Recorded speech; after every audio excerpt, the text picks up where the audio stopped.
என்னைக்கெல்லாம் கோயிலுக்கு வருவீங்க? ஒரு மாசத்துல திருட்டு போயிருவீங்க?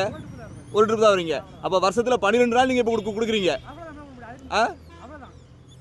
இப்போ நீங்க வருஷத்துல 12 நாள் கொடுக்கீங்கன்னா அப்போ வரம்போரெல்லாம் கொடுத்துட்டு இருந்தா அதுக்கு வந்து இயல்பான இதே மாறிடும் தெரியுமா? ஆனா நீங்க வந்து நான் சொல்றது உங்களுக்கு புரியல. இப்போ நீங்க இதை கொடுத்துட்டீங்கன்னா இந்த குரங்கு வந்து இங்க காட்டுக்கு போகாது, நாட்டுக்கு தான் வரும். மனசிலாச்சா? இல்ல ஒரு நிமிஷம், நீங்க கொடுத்துட்டு போயிருவீங்க ஈஸியாட்டு. நாளை ஊர்காரன் கம்ப்ளைண்ட் பண்ணுவான், சார் எங்க வீட்டுக்குள்ள தான் குரங்கு கம்ப்ளைண்ட் பண்ணுதுன்னு. அப்ப அவன் என்ன பண்ணுவான், கூண்டு வச்சு பிடிச்சி அவ்வளோத்தையும் என்ன கஷ்டப்படுத்துவான். அதுக்கு காரணம் யாரு? என்ன செய்வாங்க நீங்க நினைக்கிறீங்க? உங்களோட ஒரு இதை மட்டும் நீங்க பார்க்காதீங்க, அதோடைய வாழ்வாதாரத்தை பாருங்க. நீங்க குதிர்க்க மாட்டேன்னு நீங்க பேசிக்கிட்டு இருக்கீங்க. இந்த இங்க இருக்க 10 குரங்கு நீங்க கொடுக்குறீங்க, காட்டுல இருக்க 100 குரங்குக்கு யார் கொடுக்கா?